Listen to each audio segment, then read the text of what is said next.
Olá a todos, muito boa noite. O tema de nossa aula de hoje é os poderes da administração pública. Na aula passada, terminamos com o estudo dos princípios, na qual estudamos o princípio da segurança jurídica, que se subdivide nos subprincípios do direito adquirido, do ato jurídico perfeito e da coisa julgada. Nesta aula, então, vamos estudar os poderes da administração pública. O primeiro poder que a administração pública possui é o chamado poder vinculado. O poder vinculado é aquele que é exercido pelo agente público, aquele que é exercido pela administração pública, quando há única e exclusivamente o cumprimento da lei. A lei vai determinar e vai mostrar ao administrador público, vai determinar ao agente público como e quando ele deve agir.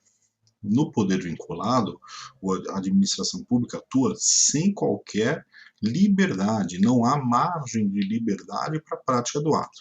Nessa situação, a administração pública vai determinar a conduta da administração pública. Então, no poder vinculado, o administrador vai cumprir exatamente o que a lei determina. A lei vai determinar a conduta, a lei vai determinar como a administração pública deve praticar o ato. E o grande exemplo do poder vinculado é a concessão de aposentadoria, é a concessão de benefício previdenciário, ou seja, são situações que a administração pública é obrigada a atuar. Nessas situações, a administração pública não tem escolha, não tem qualquer tipo de margem de liberdade. E é isso que caracteriza o poder vinculado, a inexistência de qualquer liberdade para a prática do ato. Então, este é o poder vinculado. A lei vai informar como, quando a administração pública deve agir sem qualquer margem de liberdade de atuação. O segundo poder que a administração pública possui, que é o que vamos estudar agora, é o poder discricionário. Esse poder discricionário é o contrário do poder vinculado. Nessa situação, a administração pública, o agente público, ele vai atuar com margem de liberdade. Então, a diferença entre o poder vinculado e o poder discricionário é a existência da margem de liberdade no poder discricionário, o que não temos no poder vinculado. Então, no poder discricionário, o agente público vai praticar o ato, obviamente, em cumprimento da lei, porque no direito administrativo, na forma do artigo 37 da Constituição Federal, a administração pública deve sempre agir de acordo com a lei. Mas a diferença é que no poder discricionário, a administração pública vai atuar, mas com margem de liberdade ditada pela lei.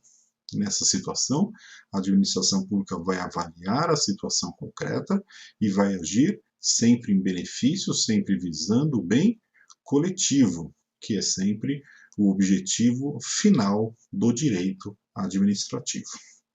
No poder discricionário, então, a administração pública vai praticar o ato segundo e de acordo com o chamado mérito administrativo.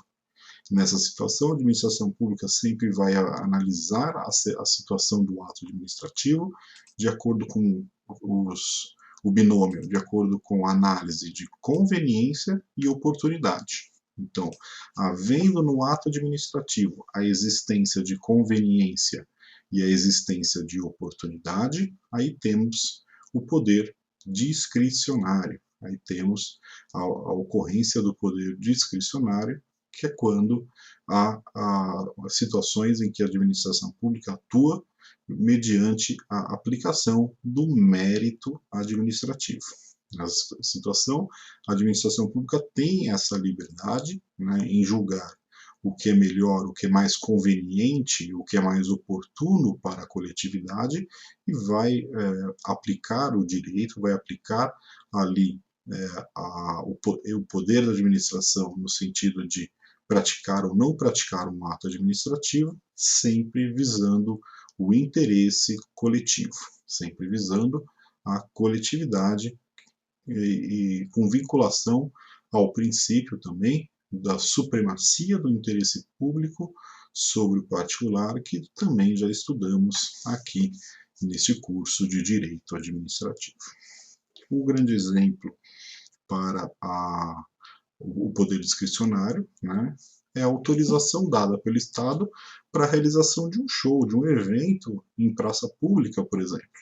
Se eventualmente houver uma situação que torne este ato administrativo sem conveniência e sem oportunidade, a administração pública pode atuar e não conceder o ato administrativo.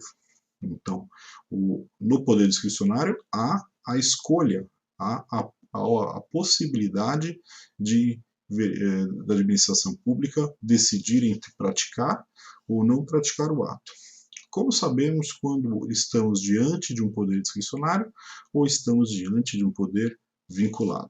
A própria legislação vai tratar da situação, né, concedendo a obrigação da administração pública, e quando há obrigação da administração pública, temos o poder vinculado, e quando não há obrigação da administração pública, e sim a possibilidade da administração pública em atuar, estamos diante do poder discricionário.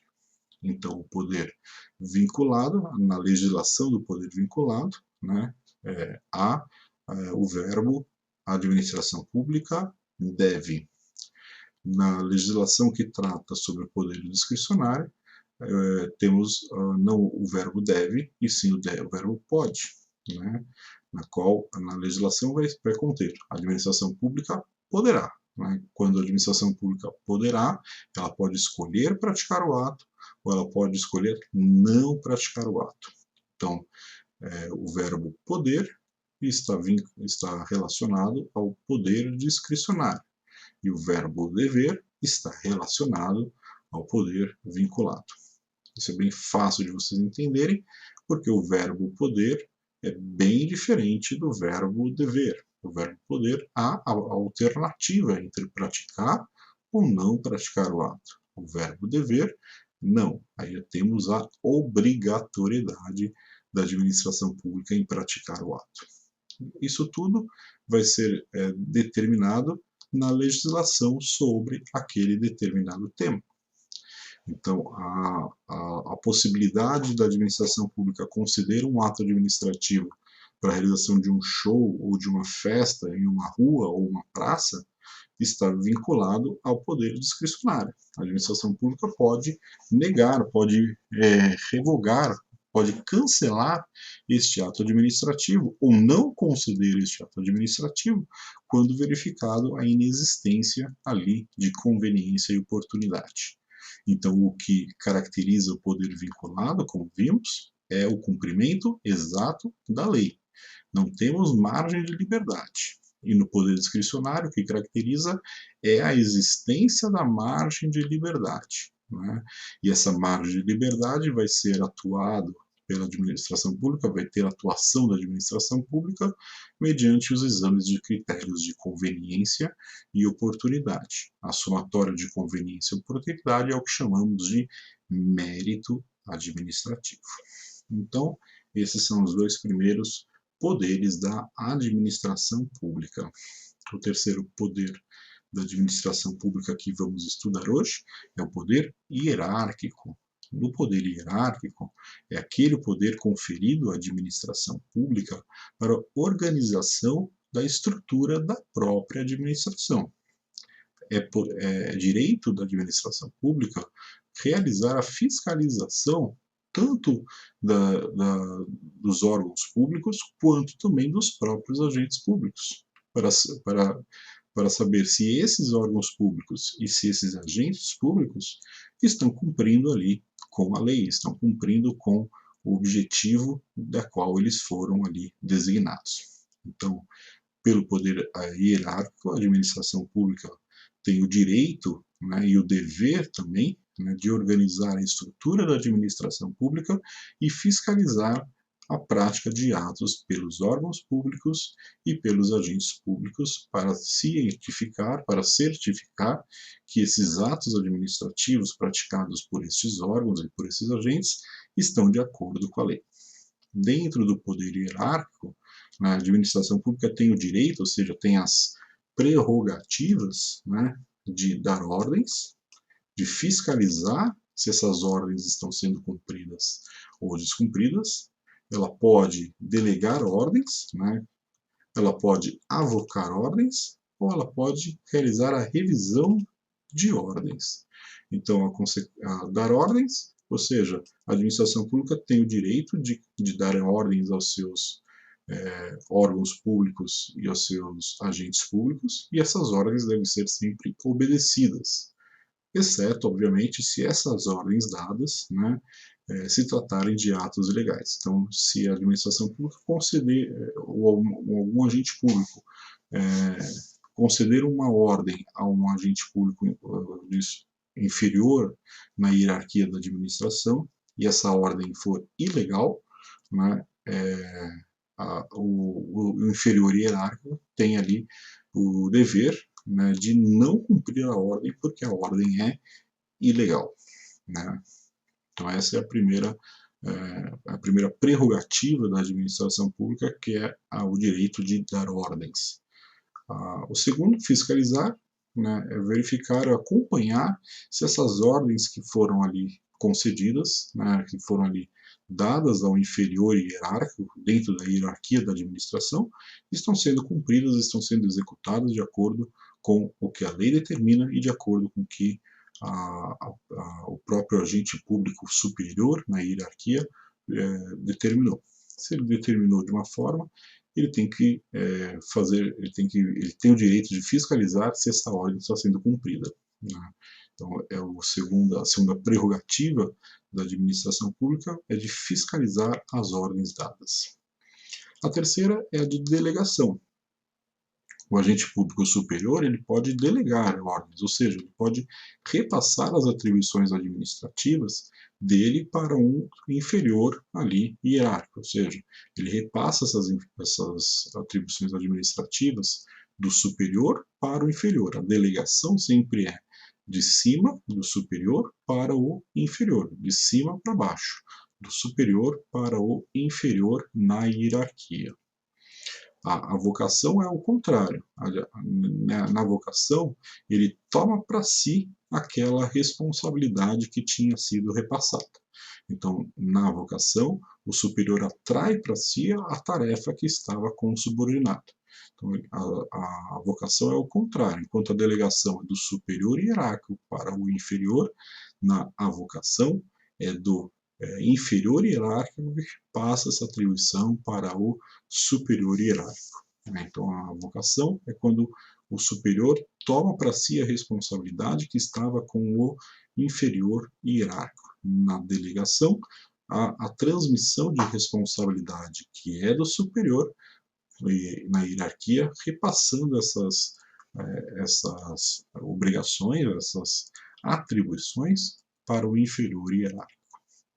E também, pelo poder hierárquico, há a possibilidade da administração pública fazer a revisão de atos praticados pela administração pública quando realmente há alguma ilegalidade. Já vimos que em princípios que assim a possibilidade da administração pública, pelo princípio da autotutela, de rever ali os atos que são ilegais. Então, isso está dentro do poder hierárquico da administração pública.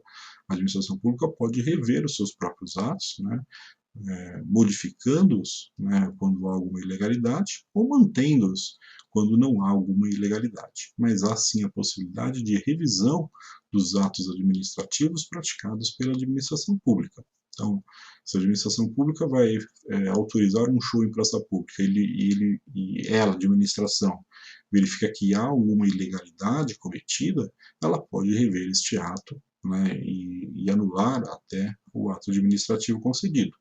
A mesma situação na aposentadoria. A administração pública concede uma aposentadoria e depois, ali, antes de produzir efeitos dessa aposentadoria, verifica que há alguma ilegalidade. Ela pode rever ali, né, o ato praticado e fazer com que a lei seja cumprida para que realmente não haja qualquer tipo de ilegalidade ou irregularidade. Então, este é o poder hierárquico da administração pública. O próximo, né, é o poder disciplinar. O poder disciplinar é aquele poder dado à administração pública para aplicação de punições, para aplicação de sanções quando há a prática de um ato contrário ali à lei. Quando há uma infração disciplinar, quando há uma infração por parte do agente público, né, a administração pública pode ali punir aquele agente público que não cumpriu a lei, que não fez ali o seu papel definido em lei. Né? Então, pelo poder disciplinar, a administração pública pode ali aplicar punições, aplicar sanções aos demais agentes públicos pela existência ali de uma infração disciplinar. Então, vamos estudar infração disciplinar, né, e as nuances do processo disciplinar no semestre que vem, quando estudarmos processo administrativo disciplinar, o chamado PAD. Então, aí vamos estudar ali todas as regras, né, do processo administrativo disciplinar, né, que é o que trata ali das violações, né, as condutas dos agentes públicos. E quando há uma conduta ilegal de um agente público, essa conduta pode ser punida. Né? A administração pública pode punir esse agente público mediante, por exemplo, a aplicação de uma advertência, né? Mediante a aplicação de uma suspensão do cargo público, e de acordo com a gravidade daquele ato, daquela violação à lei, ele pode até vir a ser demitido do cargo público. Obviamente, a aplicação de advertência, suspensão ou demissão tem que ter ali o acompanhamento das regras procedimentais, o que a gente chama de devido processo legal, tem que ser respeitado também a possibilidade de defesa daquele agente público, o que a gente chama do princípio da ampla defesa. Né? Vejam que tudo que falamos de direito administrativo sempre há uma vinculação aos princípios. É por isso que, como eu falei para vocês, os princípios é de suma importância aí para o direito administrativo. Então, a administração pública pode, como estava dizendo, né, aplicar ali punições ao agente público que não cumpre ali a lei, que viola o princípio da legalidade. Então, violado o princípio da legalidade pelo agente público, ele pode vir a ser advertido, pode vir a ser suspenso e pode vir a ser também demitido. Obviamente que a aplicação dessas punições, né, tem que ser feito com razoabilidade, né, e voltamos ao princípio da proporcionalidade da administração pública, que já estudamos, né, ou seja, aplicar a punição, né, proporcional, com razoabilidade, de acordo com o ato praticado. Eu não vou aplicar uma pena de demissão para um ato que não é tão grave assim. E essa apuração da gravidade ou não destes atos administrativos ilegais praticados pelos agentes públicos, né, tem que ser verificado em um procedimento, em um processo administrativo disciplinar, na qual as regras desse processo a gente vai estudar aí na próxima aula. Né? Então, com isso, encerramos aí a aula de hoje, vimos alguns dos poderes da administração pública, vimos o poder vinculado, o poder discricionário, o poder hierárquico e o poder disciplinar. Na aula que vem, vamos estudar o poder regulamentar e o poder de polícia e encerramos aí a matéria dos poderes da administração pública. Gostaria de pedir a todos sempre que frequentem as aulas do Microsoft Teams para esclarecimento de dúvidas, respostas aos questionamentos feitos em aula e estou sempre à disposição de todos para quaisquer perguntas sobre o tema de cada matéria, de cada disciplina e do tema de cada aula. Bons estudos a todos e nos vemos em uma próxima oportunidade.